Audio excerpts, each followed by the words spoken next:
আজকের বাসাটা একদমই এলোমেলো ছিল। আর হঠাৎ করেই বাসায় আমার গেস্ট চলে এসেছে। আজকে আমি কিভাবে সবকিছু সামাল দিই সেটাই থাকছে আজকের ভিডিওতে। দেখতে হলে ভিডিও শেষ পর্যন্ত আমার সাথেই থাকুন।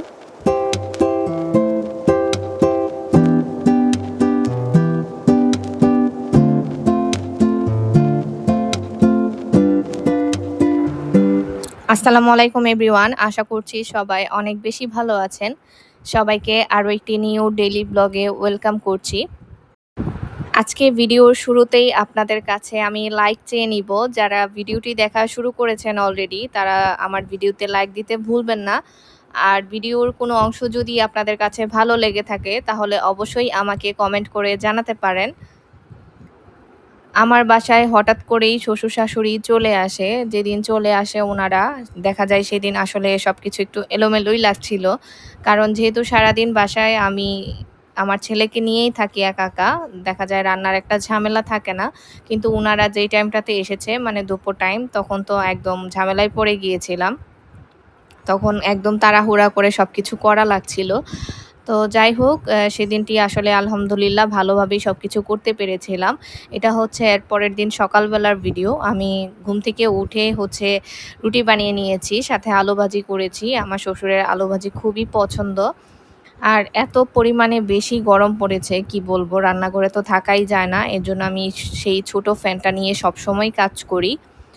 আর এখানে হচ্ছে বাবা-মার যে রুমটা, সেটা হচ্ছে ওনারা ঘুম থেকে ওঠার পরে আমি রুমটা একটু গুছিয়ে নিচ্ছি। বাসায় যেকোনো গেস্ট আসলেই আমার এত পরিমাণে টেনশন কাজ করে। আমার শুধু মনে হয় যে আমি আসলে তাদের যত্ন নিতে পারছি কিনা ঠিকভাবে।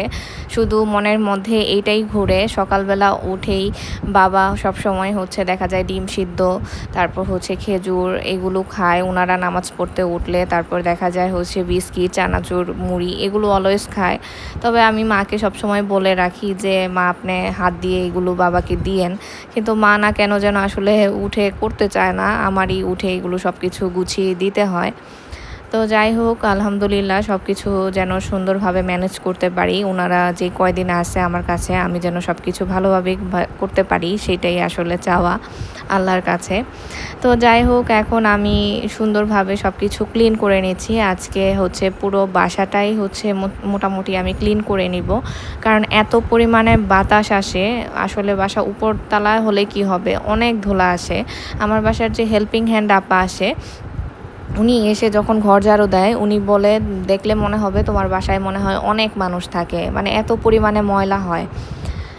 তো যাই হোক, প্রতিদিনই মুছি কিন্তু দেখা যায় সেই আবার একই ধুলোবালি হয়ে যায়। এখন এই কাজই চলতে থাকে।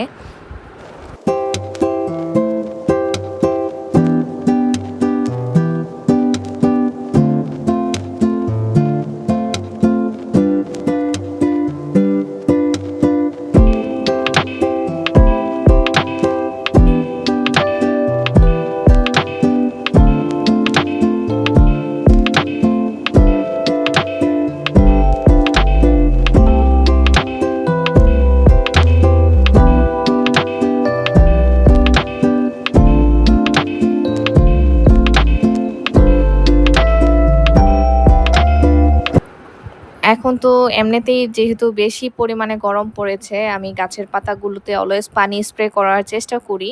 আর এমনি তো এই গাছগুলোতে পানি স্প্রে করলে ভালো থাকে, কিন্তু আমার একটা গাছ তো একদম মরেই যাচ্ছে। সাদা মাছি যে বলে, সেই পোকাটা ধরেছে। ওষুধ দিয়েছি যদিও, এখন দেখা যাক এটা বাঁচে কিনা। না বাঁচলে তো আর কিছুই করার নেই। আর এই বেসিনটা আমি আমার হেল্পিং হ্যান্ড আপাকে দিয়ে কখনোই ক্লিন করাই না। আমি এর আগের একটা ভিডিওতে হয়তোবা আপনাদের বলেছিলাম, এটা যখন ক্লিন করছিলাম, এটা আমি ক্লিন করার চেষ্টা করি। আসলে আমি যদি নিজে পারতাম সব কাজ করতে, আমি মনে হয় কোনো কাজই কাউকে দিয়ে করাতাম না। কারণ নিজের মতো করে তো আর কেউ ওইভাবে কাজ করে না। আমি যেভাবে আমার নিজের জিনিসগুলো যেভাবে সামাল দিয়ে রাখি, সেটা তো আর করে না। তো এই যে দেখুন, আমার বাসায় আলহামদুলিল্লাহ মানে বাহিরে রোদ থাকলেও ভেতরে কিন্তু অনেক বাতাস। মানে এত পরিমাণে বাতাস আসে আল্লাহর রহমতে, মানে খুবই ভালো লাগে। এই জায়গাটাতে তো আমি সবসময় বসে থাকি। আর মিররটাও আমি এখন হচ্ছে ক্লিন করে নিয়েছি। এই যে আমার হাতে যে দেখা যাচ্ছে মিররের, এটা কি বলে আমি জানি না। তবে এটা দিয়ে ক্লিন করলে না মিরর খুবই ভালো থাকে। সুন্দরভাবে ক্লিন হয়ে আসে, কোনো ঝামেলা ফেস করতে হয় না।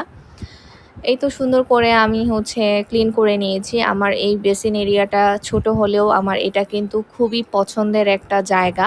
কারণ এটার ডিজাইনটা আমি এমনভাবে করেছি মিররে এখানে আসলে পিছনে যে আমি গাছগুলো রাখি এগুলোও দেখা যায়। যা কিনা দেখতে অনেক রিফ্রেশমেন্ট কাজ করে ভিতরে। দেখতে খুবই ভালো লাগে। আর এখানে আমার প্ল্যান আছে আমি আরও যখন গাছ কিনবো আস্তে, আস্তে আমি এখানেও হচ্ছে মাঝে, মাঝে চেঞ্জ করে, করে গাছ রাখবো। আর যেহেতু বাসায় একটু এখন মানুষ আছে এর জন্য একটু এলোমেলো একটু বেশি হয়। আমি এজন্য সবকিছু গুছিয়ে আস্তে, আস্তে হচ্ছে পরিষ্কার করে নিচ্ছি। আমি তো টেবিলের উপরে অলওয়েজ সেই স্যাভলনটা স্প্রে করে রাখি। এর জন্য টেবিলের উপরে তেমন একটা মাছি থাকে না। কিন্তু রান্নাঘরে তো আসলে খাবার-দাবার থাকে এর জন্য আমি স্প্রে করতে পারি না।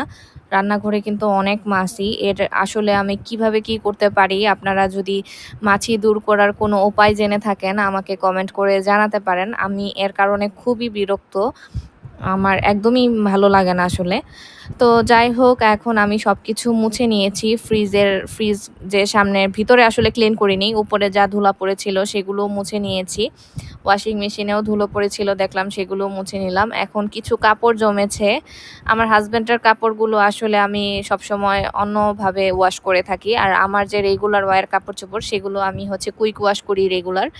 তো এর জন্য আজকে আমারই কাপড় ছিল আর আমার ছেলের ছিল। এটা আসলে আমি একদম ঝটপট কুইক ওয়াশ করে নিব। এর জন্য হচ্ছে সকালবেলায় দিয়ে দিলাম। বাবা নাকি ইদানিং তেমন একটা মাছ খেতে চাচ্ছে না। এর জন্য জিজ্ঞেস করছিলাম আসলে কি খাবে বাবা? পরে মা বলল যে রান্না করো দেখা যাক খায় কিনা। কি খায় যে সে নিজেও জানে না। এমন একটা অবস্থা হয়ে গিয়েছে। আর এখন আমি হচ্ছে এখানে ঢেঁড়স ভাজি করে নিচ্ছি। আর এরই মাঝে আমার কাপড় ধোয়াও কমপ্লিট হয়ে গিয়েছে। ভাবলাম আগে কাপড়গুলো দিয়ে আসি তারপরে বাকি রান্না করে নিব। আজকের মেনুতে রেখেছি হচ্ছে ছড়া কচুর ডাল, ঢেঁড়স ভাজি আর হচ্ছে মাছ ভুনা। বাবাকে আমি জিজ্ঞেস করেছিলাম যে আসলে ছড়া কচু দিয়ে মাছ রান্না করব না ডাল রান্না করব। পরে বাবা বলল হচ্ছে ছড়া কচুর ডালই খাবে। আমাদের বাসায় এই খাবারটাও খুবই পছন্দ করে আর আমার শ্বশুরের তো খুবই পছন্দ। চলুন আপনাদের সাথেও রেসিপিটা শেয়ার করি। আমি এখানে সব মসলা দিয়েই হচ্ছে চিংড়ি মাছটা কষিয়ে নিচ্ছি। তারপর এখানে ছড়া কচুটা হচ্ছে চুলে তারপর সিদ্ধ দিয়ে রেখেছিলাম। পরে সেটা ডালঘুটনি দিয়ে ঘুটে নিয়েছি। তো এখন কষানো চিংড়ি মাছটা এখানে দিয়ে দিলাম। সাথে হচ্ছে তেঁতুল দিয়ে দিচ্ছি। তো এইভাবেই রান্না করা হয়। আমি কিন্তু কথা বলতে, বলতে কিন্তু অনেকগুলো কাজ সেরে নিয়েছি। আমি ভিডিও শেষ পর্যায়েও চলে এসেছি। ভিডিওর কোনো অংশ যদি আপনাদের কাছে ভালো লেগে থাকে তাহলে অবশ্যই আমাকে কমেন্ট করে জানাবেন। আর ছড়া কচুর ডালটা আপনারা কে, কে রান্না করেন সেটাও কমেন্ট করে জানাবেন। আজকের মেনুতে তেলাপিয়া মাছও রেখেছি। সেটা হচ্ছে আমার শ্বশুরের খুবই পছন্দ। এটা ভুনা করেই নিব। তো সবাই ভালো থাকবেন আর আমাদের জন্য কিন্তু দোয়া করবেন। দেখা হবে অন্য আরেকটি ভিডিওতে। আল্লাহ হাফেজ।